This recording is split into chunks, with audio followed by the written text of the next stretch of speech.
talk about struggling with some depression. Tell me how that affects you. Makes it hard to exist, even. Mm.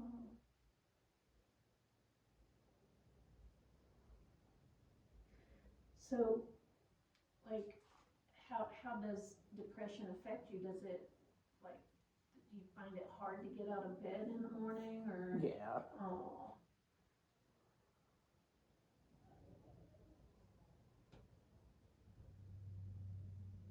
I see that you're going to college. How are you doing in college? Do you enjoy going? I enjoyed it the first 2 weeks, but I think I'm failing. Oh.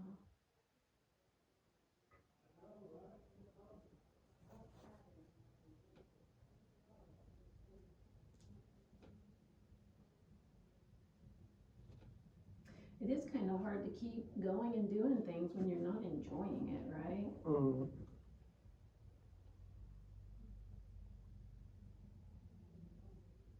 I forget what, you went into psychology or something, right? Social science and psychology. Yeah, that's what I'm majoring in. Are you interested in that? Yes. And you still struggle, even when you're interested in the topic? What do you think makes it challenging for you? I don't think I'm going to succeed. I think I'm going to fail. You know, like, there's a lot of power in that thought as well. Where do you struggle? Is it like paying attention? Is it doing the homework? Is it like where do you doing the homework? Okay.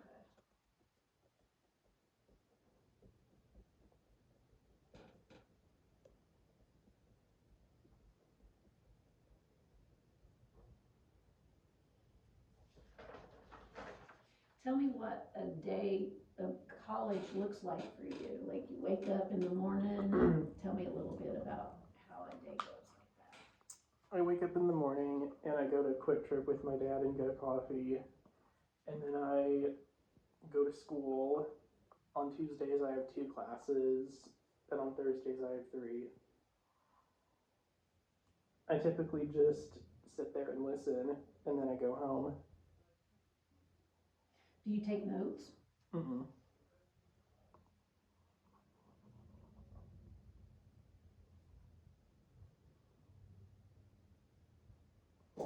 And you know what? Like, even when we're interested in something, like,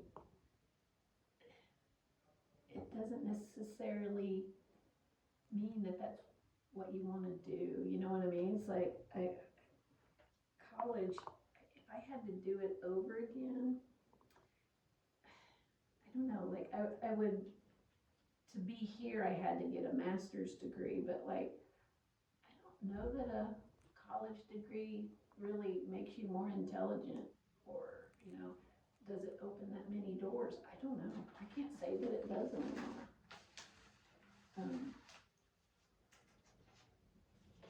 Okay. I guess I've got a few questions.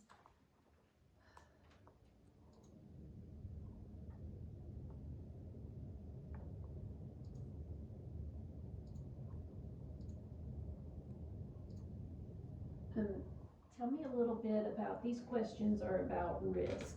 Like, do you have any current risk of suicide or self-harm? I think so, yeah. So tell me a little bit about that. Well, in the past 2 weeks or so, I ran away twice, and I was on a psych hold a few days ago. I actually got out on Sunday. Where were you gonna go? I don't know. I just ran away. Where did you go for the psych hold? I went to Grand.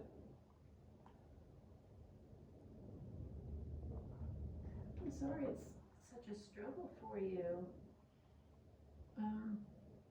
Has it always been this way for you, or is this something that's just more intense lately, or? Yeah, it's been this way for the last 6 years.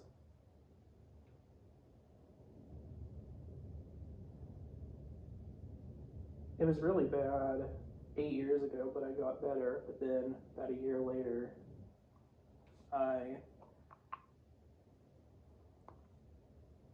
fell again.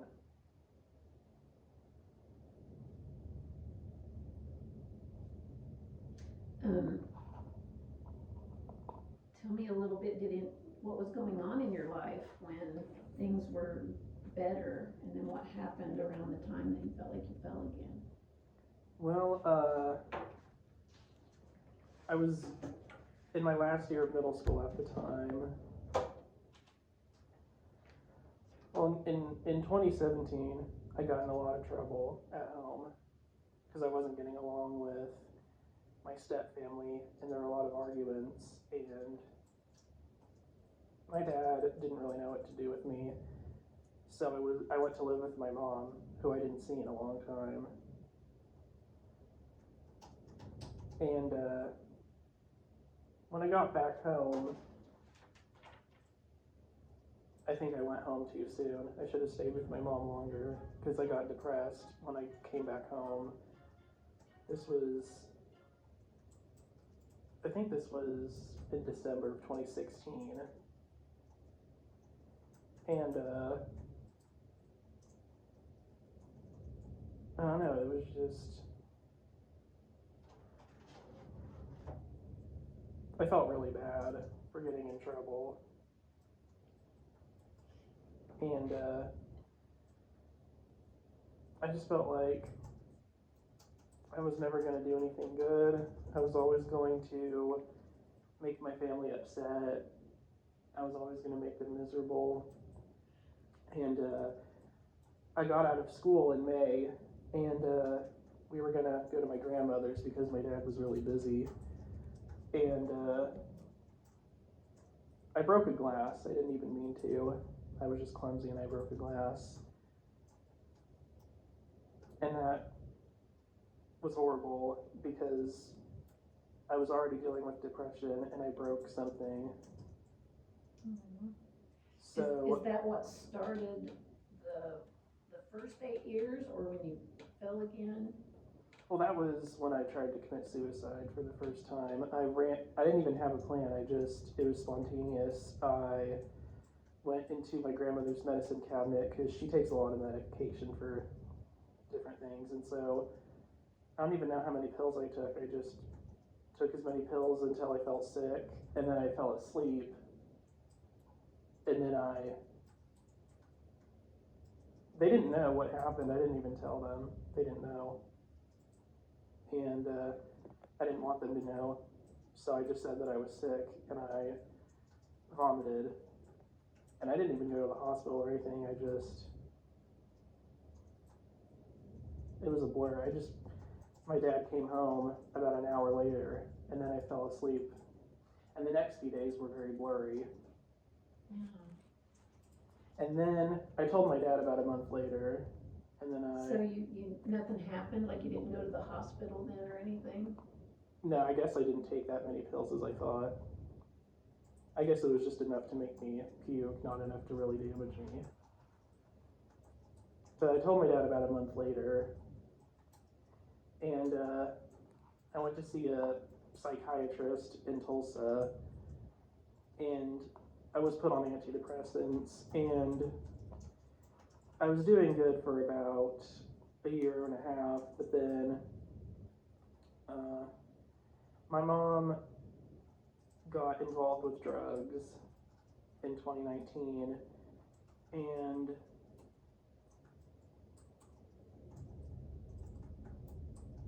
she was just a shell of who she used to be, and it was not my mom, and I didn't really know how to deal with that, so I stopped showing up. Like, I just slowly gave up on everything. I was doing really well in school, and I would show up late, I would play hooky, I would turn things in late, and then I just didn't turn anything in at all. Yeah. So it kind of catches up. Like, tell me again when the suicide attempt happened. How many years ago was that? That was 8 years ago. That was the 8 years, okay.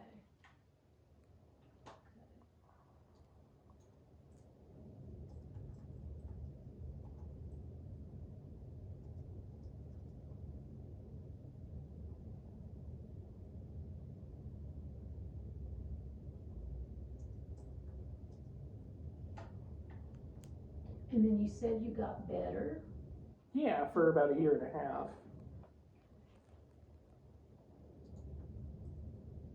What contributed to you doing better? What was going on in your life? School made me feel better.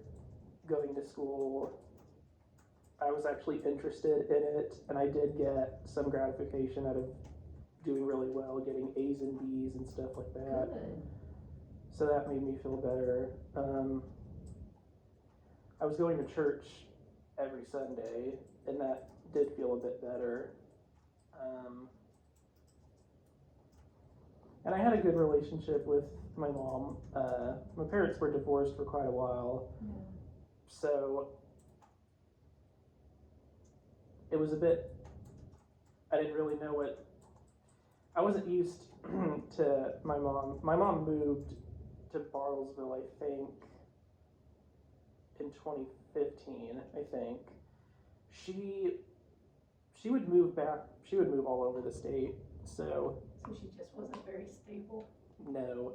So Did you follow her around unless you moved around? Did you? no, we were with my dad. Okay.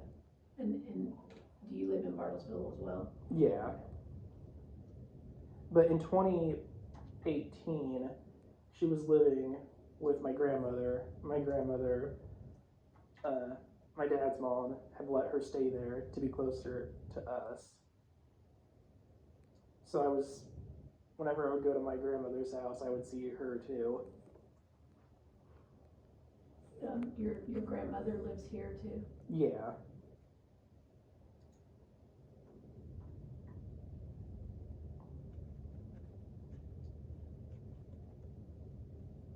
And you know, like, it's interesting because, like, I haven't always been a therapist. I've been doing therapy for about 13 years.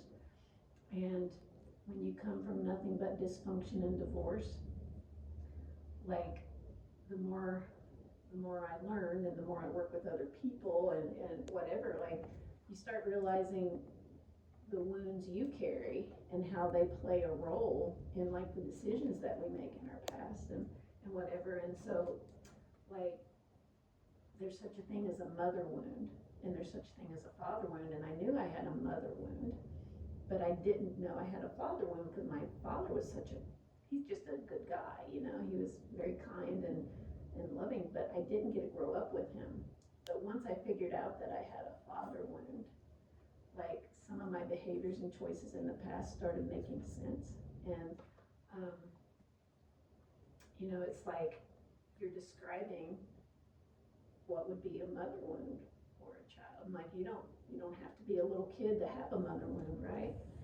So it does seem like the family system wasn't very stable for you, and that will contribute to that feeling of, you know, feeling lost and depressed. And if you are, they have what we call, have you studied highly sensitive people in psychology at all? No, not yet. I'm just a freshman.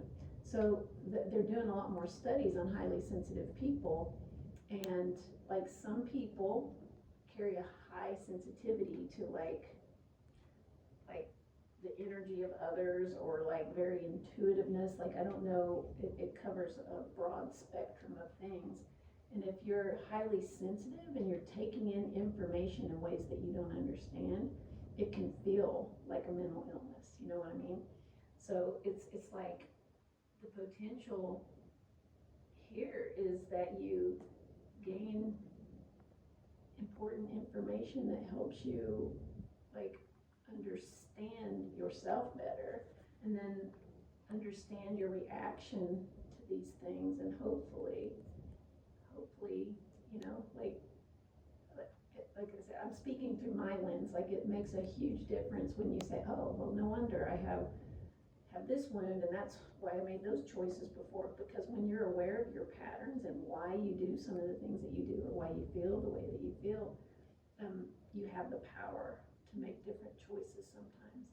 And when you're trying to fit into a family that's not stable or not supportive or not meeting your needs in some way, that doesn't mean that they're bad.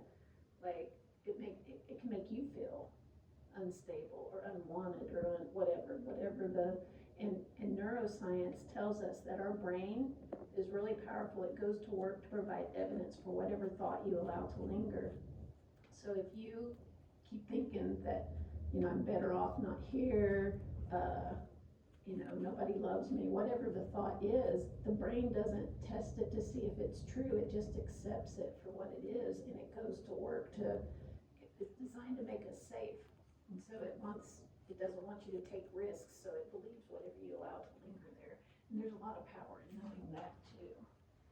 I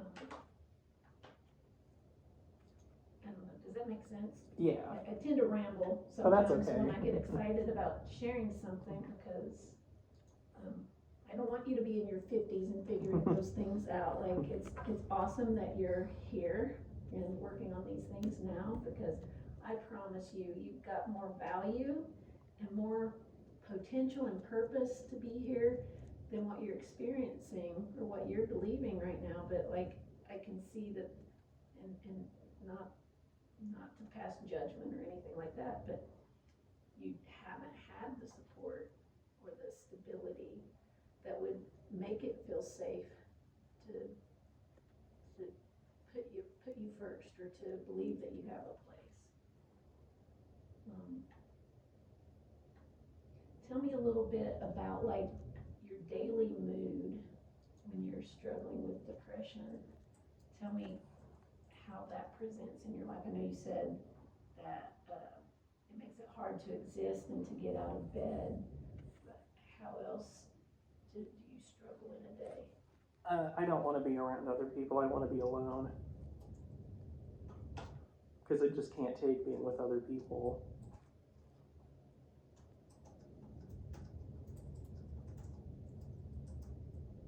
I just like to scroll on social media to pass time. I love sleeping.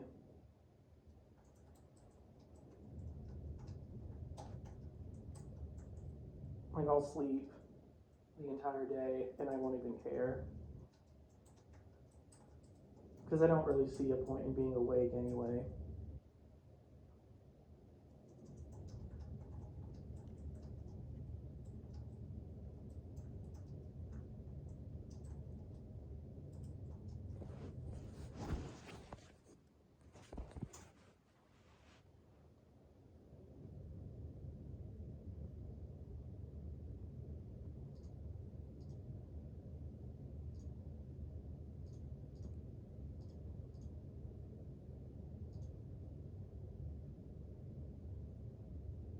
Do you currently have any thoughts of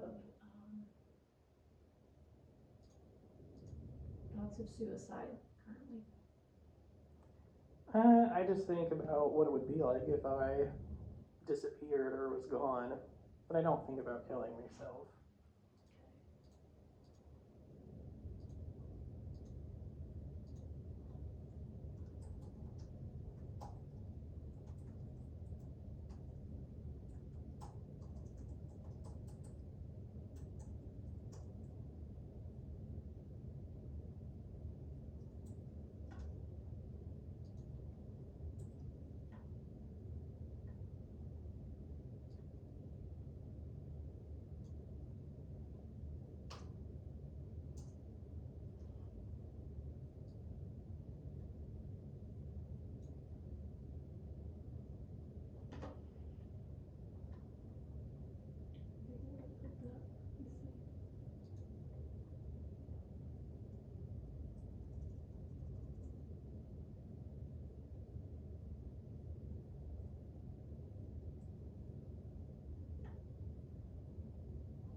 So you said earlier that in the last 2 weeks you ran away from home twice. Was that current? Or were you talking about 8 years ago? No, that was current.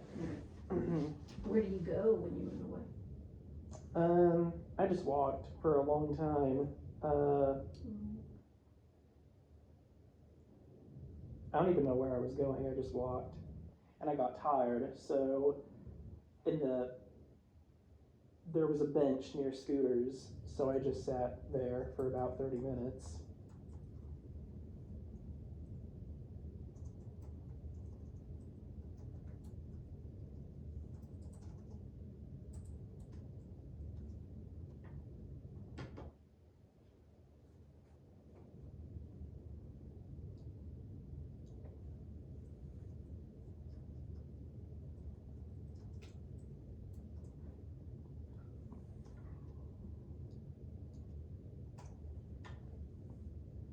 And then, so did you reach out to your dad? Did your dad find you there? How did you get home? My dad just said that he was really worried about me and that he was going to call some mental health officer to talk to me, and I didn't want that, so I just went home.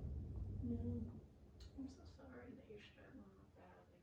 It's really hard. I'm glad you've got a dad that understands, that takes action like that. Some people wouldn't know to do that, I think that shows, do you feel like that shows that he loves you and cares about your well-being? I don't know. I don't know what it means when people say they love me. I don't know. I want to believe them, but I don't feel it.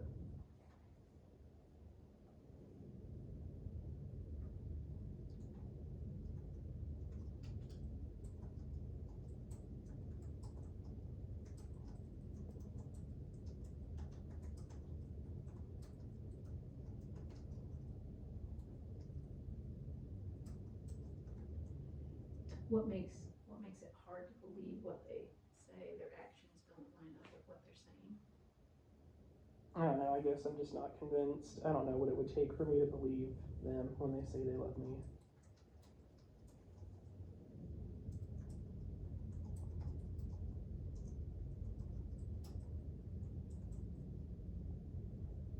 My dad only thinks that it's a me problem, that he doesn't need to go to therapy as my support system. And I don't think he ever will get therapy. He doesn't think he needs it.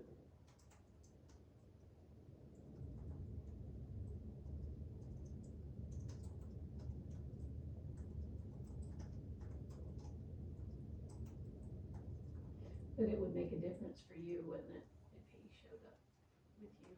Yeah, but he'll make excuses. He'll say that he's busy, or he'll say that places aren't open. I don't know. I don't really care anymore. I'm kind of indifferent to him. Is he who you live with now? Yeah. And tell me a little bit about your family. Like, you have a mom, and where is she at now? Well, she died your 3 mom years passed ago. away? Yeah, I'm so sorry. Yeah, almost 3 years ago. So now it is just you and your dad, then, basically. Yeah, well, it's been that way even before she died. I mean, they divorced when I was 4, and I lived with my dad ever since then.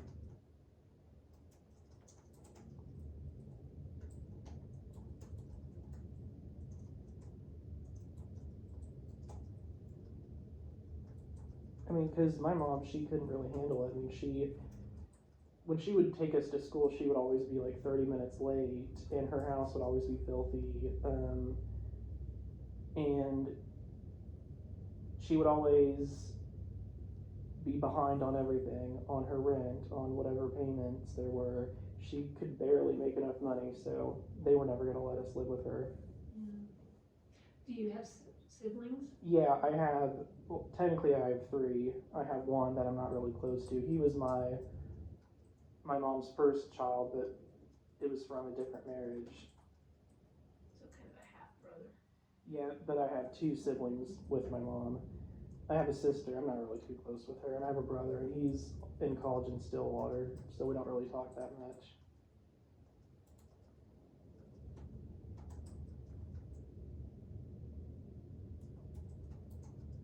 That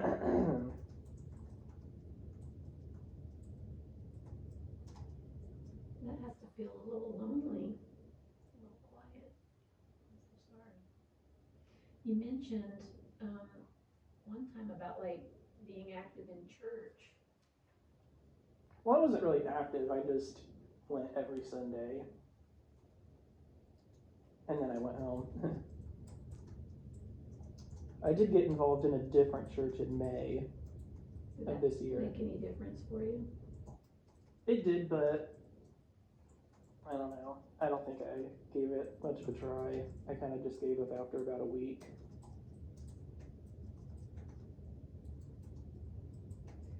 Tell me a little bit about your theological ideas. Like, how do you feel about, your spirituality? Well, I wanted to try something different, so I started going to St. John's for about a week, and I enjoyed it. Is that a Catholic church? Yes.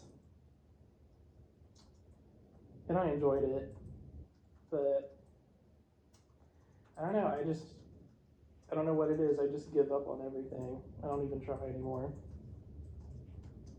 Even when I think it's good or I enjoy it, I don't even try. And you know what? It does make a difference. Like, when we know that we're loved or when we feel connected to others, it makes a huge difference. It really does.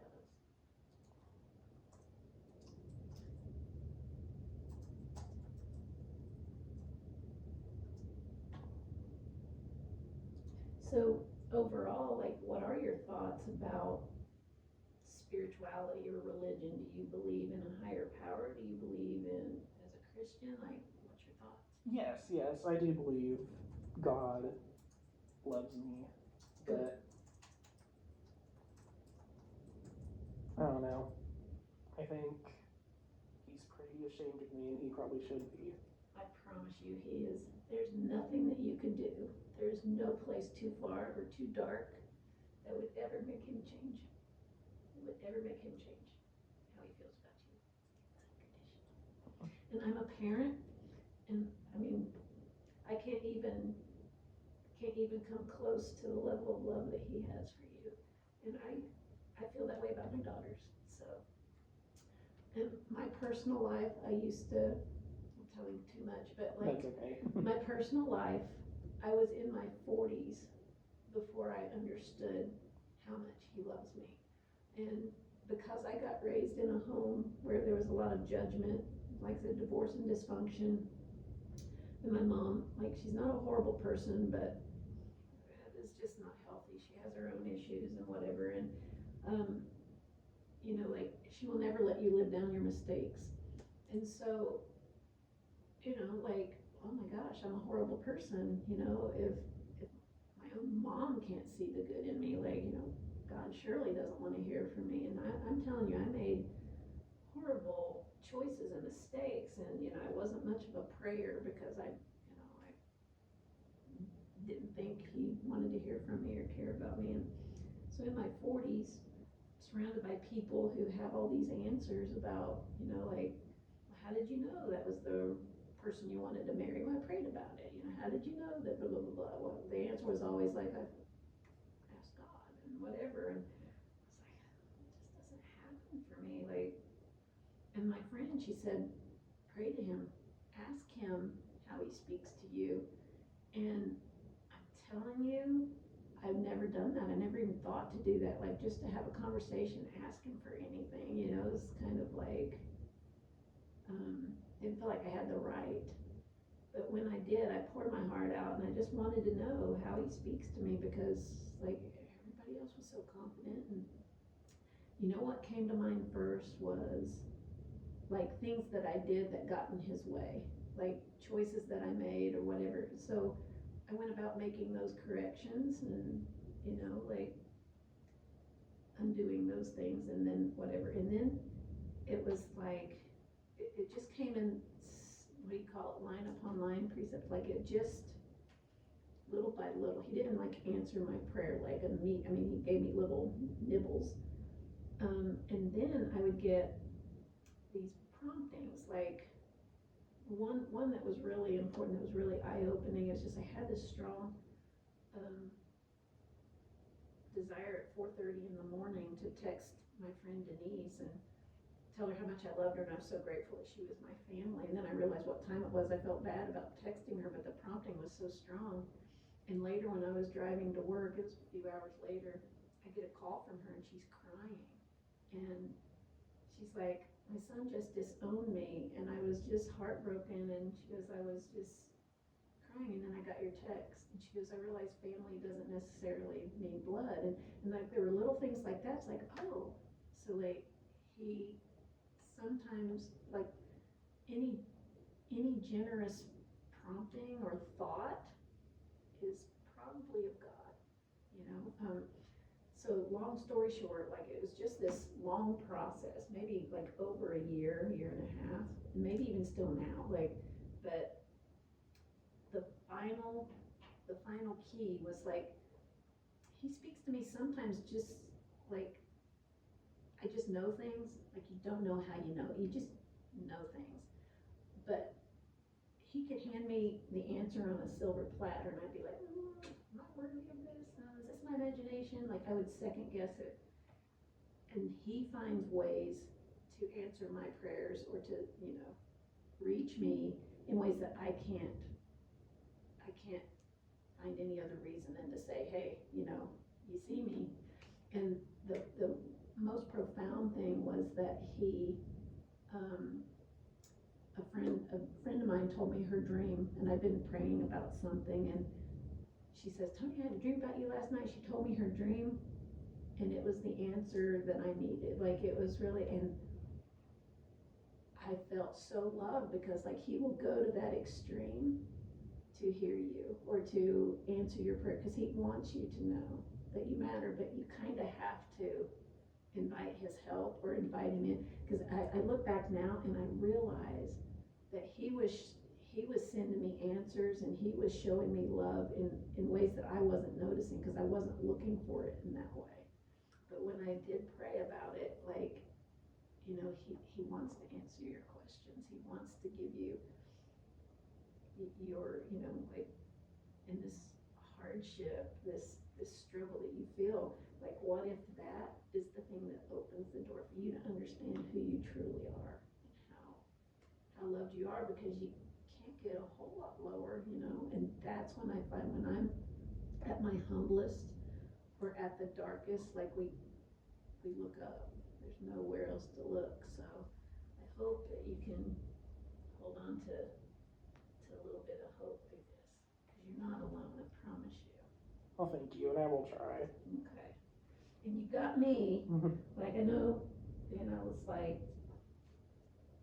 you'll see me once a week or whenever, but like, I don't want you to ever feel like you're alone. I've been there, and it's really hard when you feel alone. And it was so isolating, and I've been to that situation where like I was so alone and so, had so many things happen that my whole support system just kind of eroded around me. And I was isolated and working from home. And I just spiraled, and I got to the point that I didn't have a plan or anything like that, but it would have not taken much for me to like have those thoughts or to just give up. And I don't know what shook me out of it, but I came to this realization that as a Christian, it's like nobody knows more how it feels to be alone than the Savior, because he took all that pain on himself in the Garden of Gethsemane, and he asked his apostles, please stay awake with me. And they're human as they couldn't. And he went through all of that so unfairly, and you know, like all of the persecution, all of the weight of that, he was in it alone. And I think there was something in it that I needed to learn from that, and so it built empathy in me that you know, like I see you and I see you, but I'm very alert to people who are alone and in public, or like I'm more aware of their needs because, and I think that's why we go through these things, because he's shaping us. It's how we respond to him that really makes all the difference. So I hope you can get to the point where you know you're not alone. I'll be praying for that. Oh, thank you. So do you have, tell me a little bit about your interpersonal life. Interpersonal be friendships, like groups that you belong to. Oh, I don't have any of that. I have a close friend, but she went to college in Lawton about 3 years ago.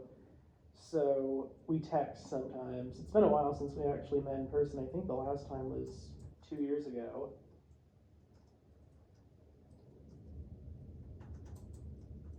I would like to get more involved in church. So I think I will definitely get on that. Yeah. And you know what? Like, experiment with that. Like pray that God sends you. Like, well, I'm new to Bartlesville, right? And I landed here in March, and I was staying with a friend in Ramona, and it was very isolated. They're out in the middle of nowhere, and I worked from home at the time. And I haven't been praying a lot lately. I don't want you to think like I'm just this holy person, because I still struggle with that. But then I was doing a little more, and I wanted fellowship. I wanted people I didn't have to explain myself to or whatever. And I remember praying about it. I don't remember what I asked for, but I really wanted to connect with somebody that, you know, shared my interests or whatever. And I got this random text out of the blue. It was probably about 2 weeks later, and she had been given my number from someone else, and she had wanted me to go to the 4th of July thing, you know, whatever. And I almost didn't go, and then I remembered I prayed that prayer.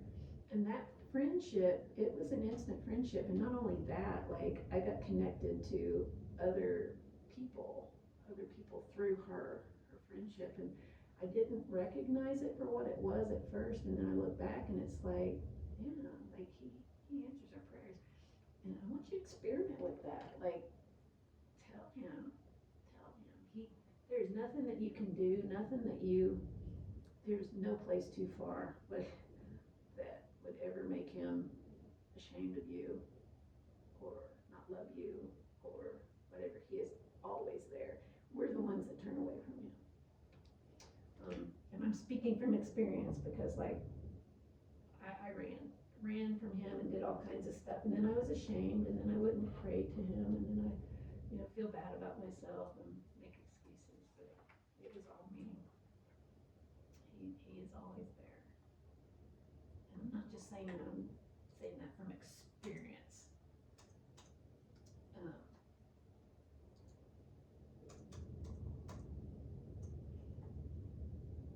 And it's really important that we have like a support system, that we have like people that we connect with. And that's what I was saying. I prayed for that because I didn't have people around me that appreciated me. Like, I don't know, like it was kind of a struggle. I just came from kind of a heartbreak thing too, you know. And it's like, it was just real. I was really low.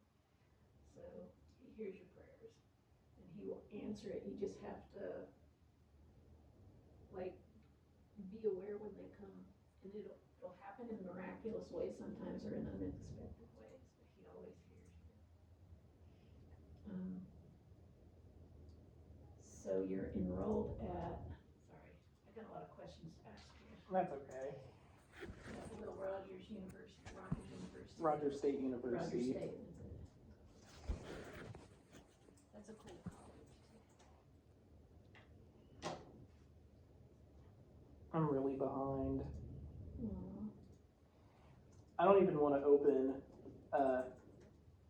it used to be Canvas, it's called Blackboard now, and I don't even want to open that, because I don't know, I'm just scared that I was supposed to get a scholarship. I don't know if I'm still getting it, and I'm afraid that I ruined it. Aww. I don't know what, I don't know. I don't know what I'm gonna do if I find out. I mean, the semester's not over, so I still have time to get my GPA up. And you could open it, and you could go talk to your professors and describe, not every professor is gonna be warm fuzzy, I don't know what your professors are like. But, some of them are really helpful. Okay, so you maybe don't make good grades in a couple of classes, there's gonna be some professor that helps you, or says, no, you don't have that much to go, or that they understand what you've been through. It's not all or nothing, if you don't get the scholarship, what happens? I don't know. You don't get to finish going, or? I don't know. I mean, I guess my dad's gonna have to pay. Yeah. And is that something that you still want to do? Yeah. It's hard when we fall behind though. Mm-hmm. And I promise you that if you tell them, especially if you got psychology classes, those people are probably pretty astute about that kind of thing. The struggles that you've been having, you're gonna find some more. Mm-hmm. And don't you have counselors on campus? I know we did at college. Yeah. That counselor, I don't know what yours is like, but he changed my life.